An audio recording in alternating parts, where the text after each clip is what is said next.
የዛሬው ሮማንቲክ እውነተኛ ታሪክ ፊልም ነው የሚመስለው። በጣም የደነቀኝ እናት ልጆቿን ለፍቅር ብላ ለወንጀለኛ ብላ መስዋዕትነት የከፈለችበት እውነተኛ ታሪክ ነው። እቺ እናትም ስማ ቦቢ ይባላል። የምትኖረው ደግሞ አሜሪካ ኦክላሆማ ውስጥ ነው። በትዳሯ ግን ብዙ ደስተኛ አይደለችም። ብቸኝነት ስሜት ይሰማታል። ባል አለኝ የኔ ነው እሱ ሚል ነገር አይሰማትም። ስራዋ ደግሞ እስር ቤት ውስጥ ታሳሪዎችን የእጅ ስራ ማሰልጠን ነው። በ1993 እንደ ፈረንጆች አቆጣጠር ይሄን ሰው እየተዋወቃለች። ዳያል ይባላል። ታሳሪ ነው። እዛ እስር ቤት የተገኘው ሰው ገሎ ነው። ግን እንደዛም ቢሆን እስር ቤት ውስጥ በጣም የሚወደድና ጸባዩ ከጥበቃ እስከ ታሳሪዎች ድረስ የሚመሰክሩለት ሰው ነው። ምንም አይነት ህግ አይጥስም። ባሉት ህግ ይተዳደራል። በዛ ላይ የእጅ ስራውንም እየሄደ ይለማመዳል። ይሄን የሚያዩ ደግሞ የእስር ቤት ጠባቂዎች ለሱ እንደ ልቡ ነው ነፃነት የሰጡት። ኢቨን አንዳንዴ ከእስር ቤት ውጭ ራሱ እዛው አካባቢ ላይ ስራ ካለ ወጥቶ አብሯቸው ስራ ይሰራል። እጅ ስራ ላይ ደግሞ ጎበዝ ስለሆነ ባቢ እጅ ስራ ነው እዛ የምታሰለጥነው አልኳችሁም። በደንብ ያግዛታል ሌሎች ታሳሪዎችን እያሰለጠነ። ባቢም ደግሞ ሁኔታውን ነገሮችን ስታይ ከሱ ጋር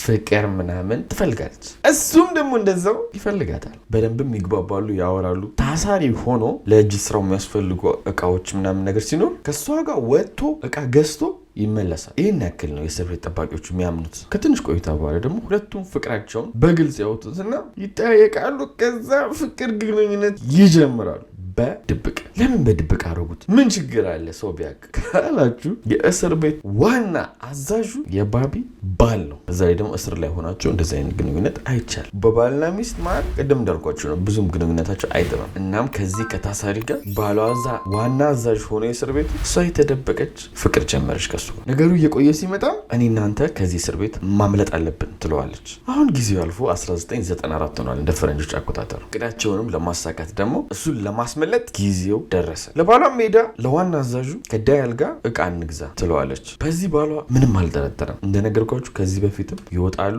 ገዝተው ይመለሳሉ። አንዳንዴ ደግሞ የእጅ ስራውን ሁሉ ሸጠውም ይመለሳሉ። ስለዚህ የእስር ቤት ጠባቂ ምንም ሳይሏቸው ነው ገዝታችሁ ነው ብለው ዳያልን የሚለቁት። እና ያው በደንብ ያልነገርኳችሁ ነገር 2 ልጅ ነበር ያላት። አዎ 2 ልጅ፣ ለዛውም ትንንሽ ልጅ። እነሱንም ጥላ ነው ይህን ወንጀለኛ ይዛ ብን ያለችው ማለት ነው የጠፋችው። ከኦክላሆማም ደግሞ ወደ ቴክሳስ ነው ሄዱት ቀጥ ብሎ። በዚህ ሰዓት እስር ቤት ጠባቂው ባልየው ሚስቴ ካሁን መጣች ብሎ ቢጠብቅ ወፍ የለችም። ታዲያም ያለው አማራጭ ምንድነው? ለፖሊስ ሪፖርት ማድረግ። ሚስቱ ከመጥፋቱ በላይ ደግሞ ያስጨነቀው የእስር ቤት ታሳሪው ማምለጡ ነው የበለጠ የሚያስጠይቀው። ሚስቱ ጠፋች የሆነ በቃ ትገኛለች ነው። ታሳሪው መውጣቱ ግን እሱን ባለበት የስራ ዘርፍ ያስጠይቀዋል። የሚስቱ መጥፋት ያስጠይቀው። ፖሊሶች በመጡ ሰዓትም ታዲያ ይሄን ነገር አጣሩ፣ መመርመር ጀመሩ። ከዛስ ዳያል ቦቢን አግቷት ነው ሳትፈልግ በግድ እሷን ተጠቅሞ ነው ያመለጠው ብለው ደመደሙ። ተነጋግረው እንደሆነ አላሰቡ። በቻሉት አቅም በሄሊኮፕተር በመኪና በምን አድርገው መንገድ ዘግተው መፈላለግ ጀመሩ። ጭራሽ ሁሉ ኤፍቢአይ ሁሉ ይመጣል። ድፍን አሜሪካ ላይ ሁሉም ስቴት ላይ በጣም ትልቅ ወንጀል እንደሰራ ተፈላጊ ሆነው ተለጠፉ። ግን ምንም አይነት ፍንጭ የለም። ምክንያቱም ዳያልና ቦቢ በጣም ርቀው ሄደዋል። የሆነ ሰዓት ግን ቦቢ ሲጨንቃት ለእናቷ ጋር ትደውላለች፣ ደህና ነኝ እያለች። ለባሏ ግን አልደወለች፣ ለልጆቿም ጭምር። በቃ የደወለችው ለእናቷ ብቻ ነው። ከዛ ቀን በኋላ ደግሞ ለጓደኛውም ደውላለች፣ በቃ ደህና ነኝ አታስቡ እያለች። ከትንሽም ቀን በኋላ ወደ ሂውስተን ሄዳሉ። ነገሮችንም አመቻችተው እሱ ስራ ሁሉ ይቀጠራል፣ ሲኩሪቲ ጋርድ ሆኖ። እናም 1 ወር ምናምን እንደቆዩ ውስጣቸው ግን ምንም በቃ ደህንነታቸው አልተዋጠላቸው። የሚያዙ መሰላቸው። ከዚህም እንውጣ ብለው ከሂውስተን ቴክሳስ ውስጥ ትንሽዬ በጣም ከተማ ላይ ለመኖር ያስባሉ። ከዛ በፊትም ከሂውስተን ሄደው ሌላ ሀገራቶች ምናምን ሄደዋል። ግን በቃ እቺ በጣም ትንሽዬ ከተማ ፐርፌክት ነው ብለው አስቡ። ኢቨን ከተማው አስፋልት ራሱ የለውም ምናምን፣ እንደ ከተማ ራሱ የሚጠራ አይደለም። ለእነሱ ደግሞ ይህ አጋጣሚ አሪፍ ስለሆነ ስማቸውን ቀየሩ። እዛ አካባቢ ደግሞ የዶሮ እርባታ አለ። እዛ ሁለቱም ተቀጠሩ። በሳምንትም $400 እና $500 ያገኛሉ ለሁለት። ያው በጣም ትንሽ ነው፣ ግን ቦታው ላይ ብዙ ወጪ ስለማታወጡ ትነሱ አሪፍ ነው። የሚኖሩትም ደግሞ ትሬለር ውስጥ ነው። ትሬለር ማለት ተንቀሳቃሽ በመኪና የሚጎትት ቤቶች አሉ አይደል? ልክ እንደነዚህ አይነት እዛ ውስጥ መኖር ጀመሩ። እንደ ኖርማል ሰው ደግሞ አማኝ ናቸው። ማህበረሰቡን ተቀላቅለው እሁድ ሲመጣ ቸርች ሄዳሉ። ከሰው ጋር ተዋውቀው ላይፋቸውን ጀመሩ። ትንሽ ግን እነሱ ቀርባችሁ ከነሱ ጋር ጓደኛ እንድትሆኑ አይፈልጉም። በቃ ሀይ ነው መቀራረቡ። ያው ያለብንን ችግር ያጋልጣል ብሎ ስለሚፈሩ በቃ ሁለቱ ብቻ ናቸው። ይህም ሂደት ደግሞ ለአመታቶች ቀጠለ፣ ማንም ሳይዛቸው፣ ማንም ሳይጠረጥራቸው። ታዲያም 2001 ላይ እንደ ፈረንጆች አቆጣጠር የሆነ ሰው መጽሐፍ ጻፈ ስለ እነዚህ ሰዎች አትላርጅ የሚባል። ይሄም ፖስተሩ ነው የመጽሐፉ። በብዙ ሰውም ተወደደ።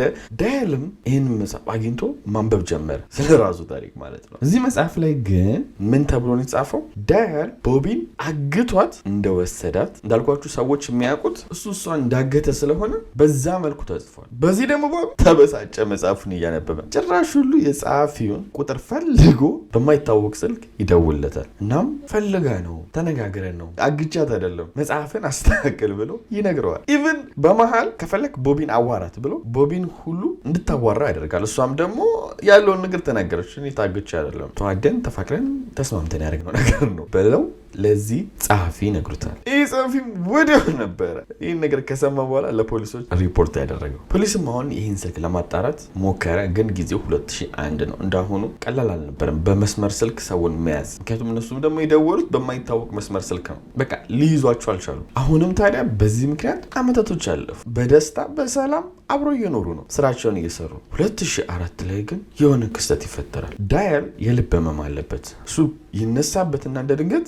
ይወድቃል። ሰራተኞቹም ታዲያ ወስደው ሆስፒታል ያስገቡታል። ባቢ ደግሞ በዚህ ሄዳ መጠየቅ ፈራች። ቤት ብቻዋን ሆና በጭንቀት ካሁኑ ሞተ ካሁኑ ተረፈ እያለች እሱ መናፈቅና ማሰብ ጀመረች። ሲጨንቃትም ምርር ሲላት መጨረሻ ላይ ደብዳቤ ጻፈች ለሱ። ግን ደብዳቤው መሄድ አይደለም። አንዳንድ ሰዎች አሉ የሚያዩ ሰዎች መሰሏችሁ ስሜታቸውን ያን ሰው ባያገኙትም ሲጽፉት የሚቀላቸው አክቹዋሊም ደግሞ ይሰራል። የሆነ ሰው ስትፈልጉ ወይም ደግሞ የሆነ ሰው ስትጠሉትም ሊሆን ይችላል። ለሱ ክፉ ነገር ከምትነግሩት ስለሱ የሚሰማችሁን በወረቀት ወር በሆነ መንገድ ስትጽፉት ይቀላቸዋል። እኔም አንዳንድ ይህን ቴክኒክ እጠቀመዋለሁ። ክፉ ከመነጋገር የሚሰማችሁን ስለዛ ሰው ትጽፋላችሁ፣ በቃ ታሳልፉታላችሁ። ጥሩ የሚሆን መጥፎም ማለት ነው። አንዳንዴ ስሜታችሁ የማይረዱ ሰዎች ለነሱ ያለው ነገር ማስረዳት አይጠበቅባችሁ። እሷም ደግሞ ያለችበትን ስሜት ለሱ ማሳወቅ አችልም። ለዛም ደብዳቤ ጻፈች። እወድሃለሁ፣ አፈቅርሃለሁ፣ ተርፈክ አብረን ህይወታችን እንደምንቀጥል ተስፋ አድርጋለሁ ብላ ግጥም አድርጋ ደብዳቤ ጻፈች። ይህን ደብዳቤ አስቀመጠች። ይሄ ደብዳቤ መሰረታዊ ስለሆነ ነው በደንብ የነገርኳችሁ፣ አስታውሱ። ዳያል በዚህ በኩል ከትንሽ ቀናቶች በኋላ አገገመ። ከጊዜም በኋላ ወደ ኖርማል ህይወታቸው ተመለሱ። አሁን ማን ይዛቸዋል? ይህን የፍቅር ህይወት እያጣጣሙ ማንስ ይነካቸዋል? ተመችቷቸዋል።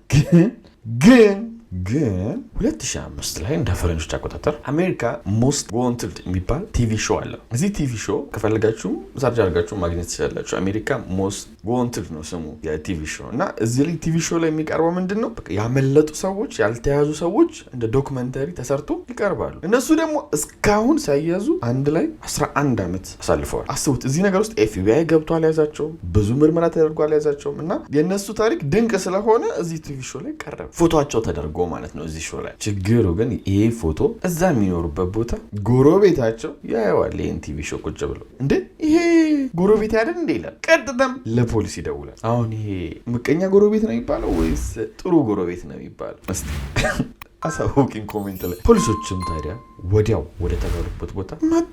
ግር ብለው ዳያልንም ቀጨም አደረጉት። ዳያል ትክክለኛ ፎቶ ሲያዝ ይሄን ይመስላል። ባቢን ግን ቀጨም አላደረጓት። ዝም ብለው ለጥያቄ እንፈልግሻለን ብለው ነው የወሰዷት። ምክንያቱም እሷ ታግታ ነው የሚል ነገር አለ። ቁጭ አድርገውም ደግሞ ሲጠይቋት አዎ ታግቼ ነው አለች። ከሱ ጋር ምንም አይነት ሪሌሽንሽፕ የለኝም፣ ግንኙነት ከዛሬ አግቶ አስቀምጦኝ ነው አለች። ያን ጊዜ እንዴት ነበረ እሱ ያመለጠ ሲሆን ጩቤ አወጣብኝ፣ ከዛ የሚለውን ተቀብዬ ከስፕሪት አስመለጥኩት እንጂ እኔ ይፈልግ ያደረኩት ነገር አለ ማለች። ዳያልንም ደግሞ ጠየቁት ፖሊሶች። ከሷ ጋር ግንኙነት የላችሁም ሲል 11 ዓመት ሙሉ አግቻት ነው እንጂ ምንም አይነት የፍቅር ግንኙነት የለንም፣ ሳትፈልግ ነው እንደዚህ ያደረኳት አለ። ምክንያቱም እሷ እንድትታሰር አልፈለገም፣ በሷ እንዲሳበብ አልፈለገም። ነገሩ ሁሉ በራሱ እንዲሳበብ ነው የፈለገው። እና እሷ ተጠያቂ አይደለችም ሲሉት በጭራሽ እሷን ተዋት፣ እኔ ነኝ ጥፋተኛ አለ። ለብቻቸውም አድርገው ብዙ ጥያቄ፣ የተለያየ ጥያቄ ጠየቋቸው። እነሱ ግን በደንብ ተዘጋጅቶበት ነበር። ድንገት ብንያዝ ብለው በእኔ ይሳብባል ብሎ ዳያል ነግሯት ስለነበረ በስትክክል የተሸመደደውን ነገር አነበቡላቸው ወይም ነገሯቸው። በዚህ ግን ማን ደስ አላለው? ኤፍቢአይ ኖ የሆነ ነገርም አለ፣ አስገድዷት ነው የሚለው አያሳምንም። 11 ዓመት ብለው የሚኖሩበትን ቤቱን መበርበር ጀመሩ። ታዲያ ምን አገኙ? እዚህ ቤት ውስጥ ዳያል ታሞ ሆስፒታል ሲገባ ደብዳቤ ትጽፍ ነበር አልኳቸውም። እሱን ደብዳቤ ኤፍቢአዮች አገኙ። ተጨማሪም ደግሞ በዓላቶች ሲመጡ አይ ላቭ ዩ የተባባሉ የሚሰጣጡት ስጦታ ካርዶች ምናምን አገኙ። ሌላ ተጨማሪ ደግሞ እዛች ትሬለር ውስጥ ወይም ደግሞ የሚጎተት ቤት ውስጥ 2 አልጋ ነው ያለው። ድንገት እነሱ ከተያዘን ብለው አብረን አንተኛም የሚል ነገር ለማድረግ እሷ እዚህ ጋር ነው እዚህ ጋር ለማድረግ ግን አንደኛው አልጋ ኦልሬዲ ተጠቅመውበት አያውቁ። የሚተኙትም ለ2 ነው። በዛ ላይ ጾታዊ ግንኙነት የሚደራረጉበት ብዙ እቃዎች አሉ። ሌላስ ተጨማሪ ነገር ካላችሁ እሱ ሆስፒታል ሲገባ የምር እሷ ታግታ ከሆነ ማምለጥ ትችል ነበር። ይሄም ያው በደንብ የሚያስጠረጥር ነገር ነው። ታግታ የምር ከሆነ ማለት በዚህም ምክንያቶች እሷን ወደሹ አፍቀረሹ ነው ተብላ ፍርድ ቤት ቀርባ 1 ዓመት ይፈረድባታል። ዳያል በዚህ በኩል ጥፋተኛ እንደሆነ አምኖ ነገሩ እንዳለ ለፍርድ ቤቱ አስረድቶ ሰው ገሎ ነበረ እስር ቤት የገባው ያልኳችሁ። በሱ እስሩ ላይ አሁን ባደረገው ነገር 7 ዓመት ተጨመረበት። የመጀመሪያ እስሩ አለ፣ አሁን ያደረገው 7 ዓመት ተጨመረበት። ወደ እስር ቤት ተመለሰ። የዛሬ እውነተኛ ታሪካችን ይሄን ይመስላል። ላይክ ማድረጋችሁን ቼክ አድርጉ። ካላደረጋችሁ ላይክ አድርጉ። ሰብስክራይብ እንዳረሱ። ወዳችኋለሁ። በቀጣይ እስከምንገናኝ ባይ